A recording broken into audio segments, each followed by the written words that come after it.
Bismillahirrahmanirrahim. Assalamualaikum warahmatullahi wabarakatuh. Alhamdulillahirabbil alamin wa bihi nasta'inu ala umuri dunya waddin. Wassalatu wassalamu ala asyrafil anbiya wal mursalin. Nabiyina Muhammadin wa ala alihi wa ashabi ajma'in wa man tabi'ahum bi ihsanin ila yaumiddin amma ba'd. Ma'asyiral muslimin, para pemirsa Rabbani TV yang dimuliakan Allah Subhanahu wa taala. Alhamdulillah, bersyukur kita kepada Allah Subhanahu wa taala di kesempatan kali ini kembali Allah Subhanahu wa taala mempertemukan kita dalam sebuah majelis, ya, sebuah majelis yang mulia insyaallah, yang mana di sini kita bisa bersama-sama belajar tentang sebuah ilmu yang sangat agung, ilmu yang menjadi pilihannya Allah Subhanahu wa taala, yang mana Allah telah memilih ilmu ini untuk menjadi wasilah atau perantara sebagai penghubung antara kita dengannya, yang mana Allah Subhanahu wa taala telah memilih ilmu ini sebagai bahasa dalam kitab sucinya, juga sebagai bahasa oleh para nabinya, ya, dan juga sebagai bahasa dalam syariat agamanya. Nah, maka untuk itu ketika kita belajar tentang ilmu ini, yaitu ilmu bahasa Arab ini, maka di sana kalau kita meniatkan dalam rangka kita memahami maksud Allah Subhanahu wa taala, memahami maksud Rasulullah sallallahu alaihi wasallam, dan juga memahami syariat agama kita ini, maka insya Allah ilmu ini akan mengantarkan kita kepada Allah Subhanahu wa taala. Maka untuk itu para jamaah sekalian yang Allah Subhanahu wa taala, ya, marilah kita meluruskan niat kita di dalam belajar, ya, bahasa Arab ini, sehingga dengan niat yang benar insya Allah Allah Subhanahu wa taala akan memberikan keberkahan dan kemudahan di dalam kita belajar, dan tentunya ilmu ini insya Allah akan bermanfaat bagi kita semuanya dunia akhirat. Amin.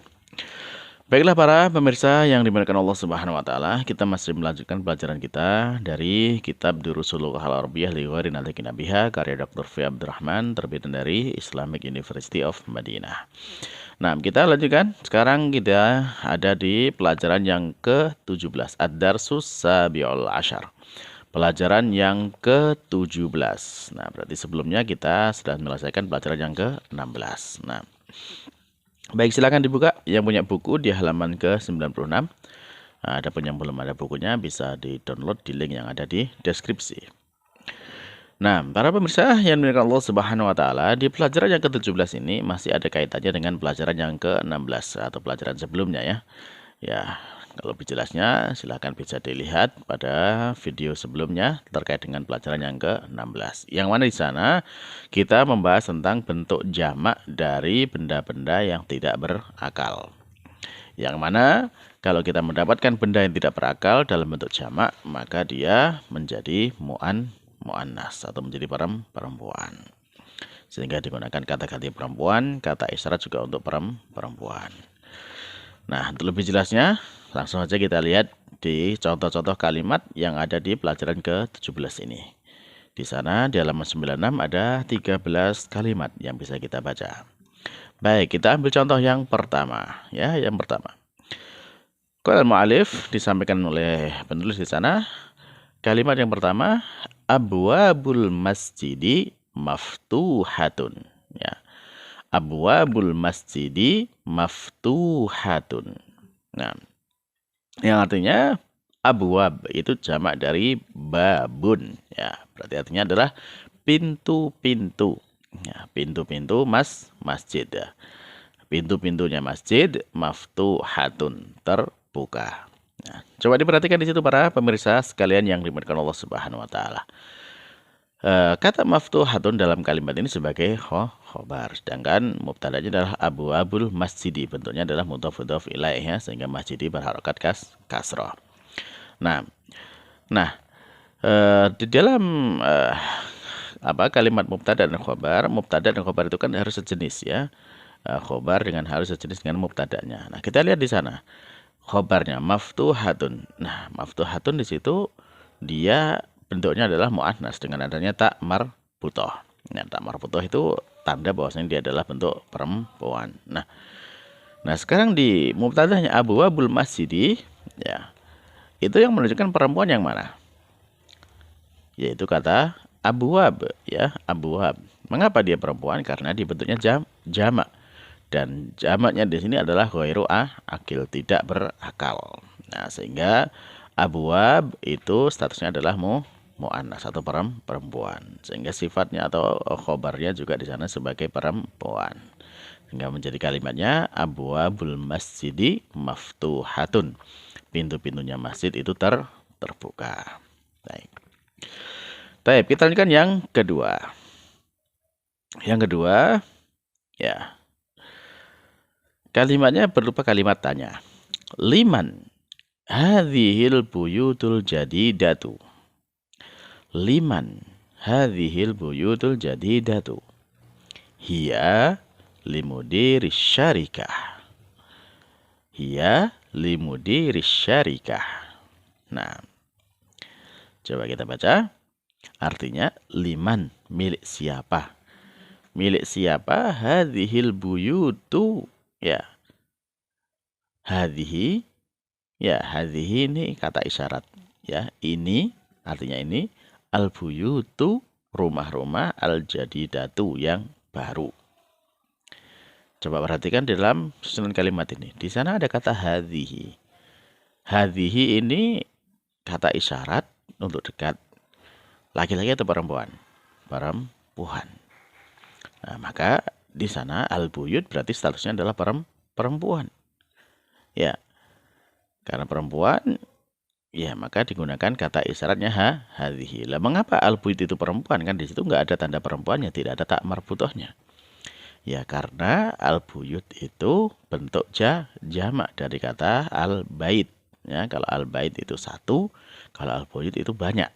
Jadi di sana hadhil buyutu artinya banyak rumah-rumah ini atau rumah-rumah ini. Ya.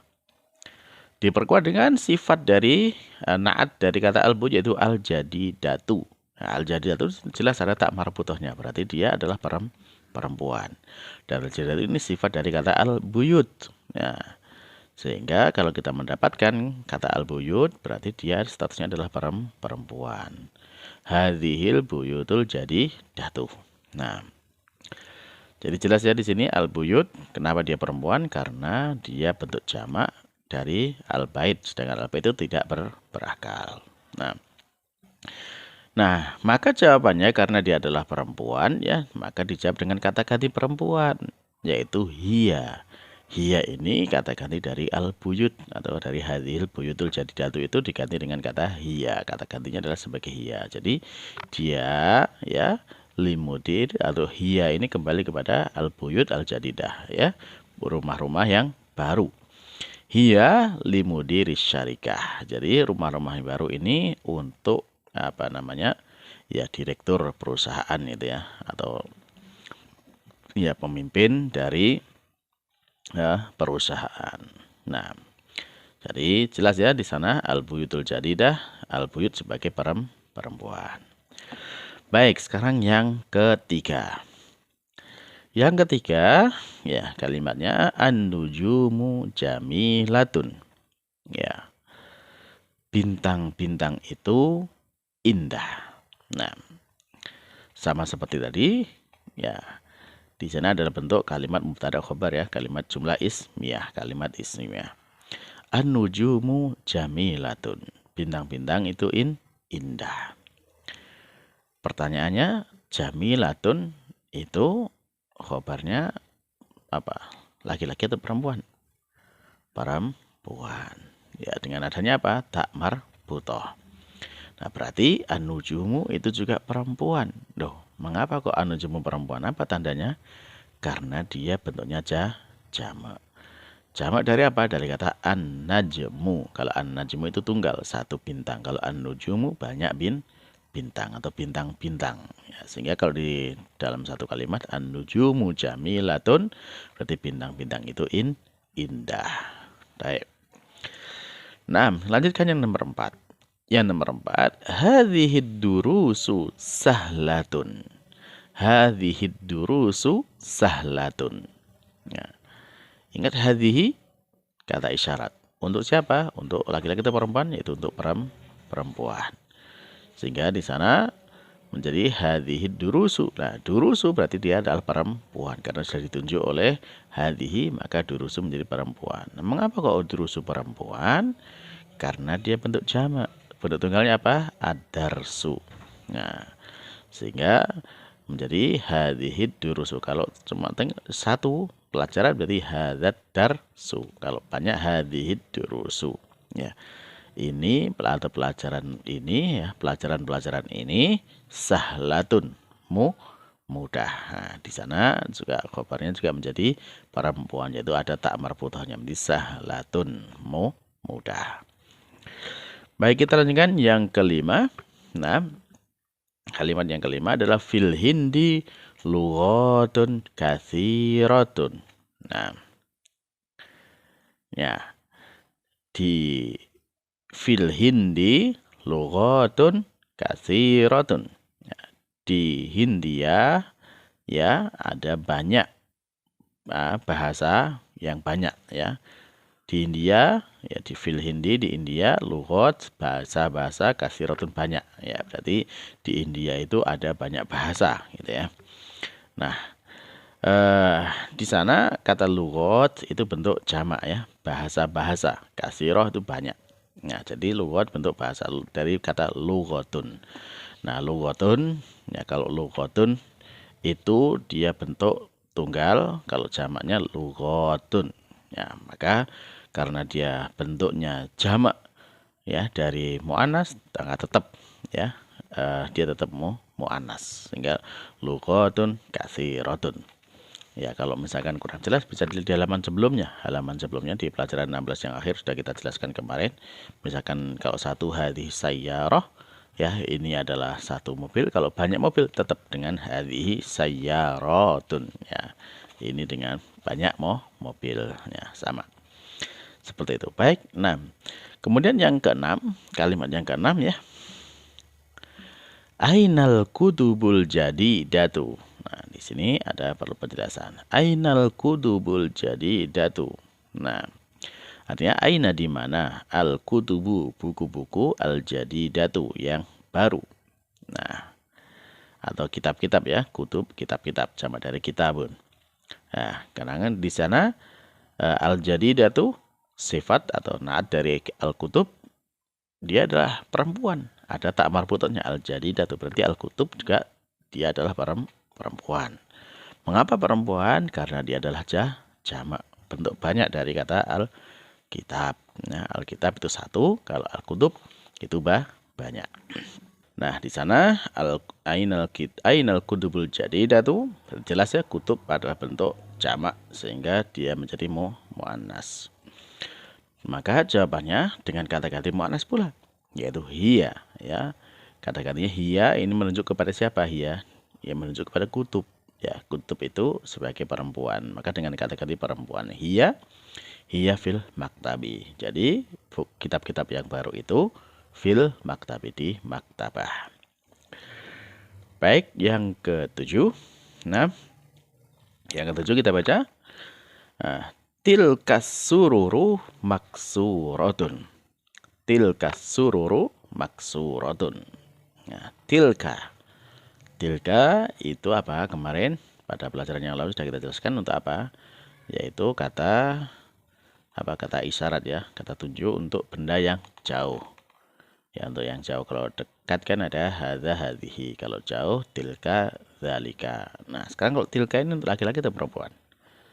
Ya, tilka itu untuk perempuan. Nah, perempuannya yang mana yang ditunjuk di sini? As-sururu maksuratun. Apa yang mana perempuannya? Maksuratun? Iya, maksuratun itu perempuan, tapi dia sebagai sebagai khobarnya ya, sebagai khobarnya. Nah, sekarang yang ditunjuk berarti yang mana? Yang ditunjuk adalah as-sururu. Nah, as-sururu mengapa dia perempuan? Ya, karena dia adalah jamak. Jamak dari apa? Jamak dari sarir. Dan sarir tidak berakal, maka bentuk jamak dari yang tidak berakal dia menjadi perempuan. Hingga kalimatnya menjadi tilkas sururu maksuratun, artinya ya ranjang-ranjang itu ya rusak atau patah. Maksuratun patah ya, atau rusak. Nah, dari sini sampai di sini para jamaah sekalian, para pemirsa yang dimuliakan Allah Subhanahu wa taala. Ya, mudah-mudahan ini semakin menguatkan apa yang kita pelajari pada pertemuan sebelumnya terkait dengan kaidah bahwasanya setiap jamak dari benda-benda yang tidak berakal, bentuk jamak dari benda-benda yang tidak berakal, maka dia statusnya adalah perempuan. Nah, baik, mudah-mudahan bisa difahami untuk pertemuan kali ini, dan kita cukupkan dulu. Sekian dulu apa yang kita pelajari. Insya Allah kita lanjutkan pada pertemuan berikutnya. Akhirul kalam, kita tutup dengan doa kafaratul majelis. Subhanakallahumma rabbana wa bihamdika asyhadu an la ilaha illa anta astaghfiruka wa atubu ilaik. Wassalamualaikum warahmatullahi wabarakatuh.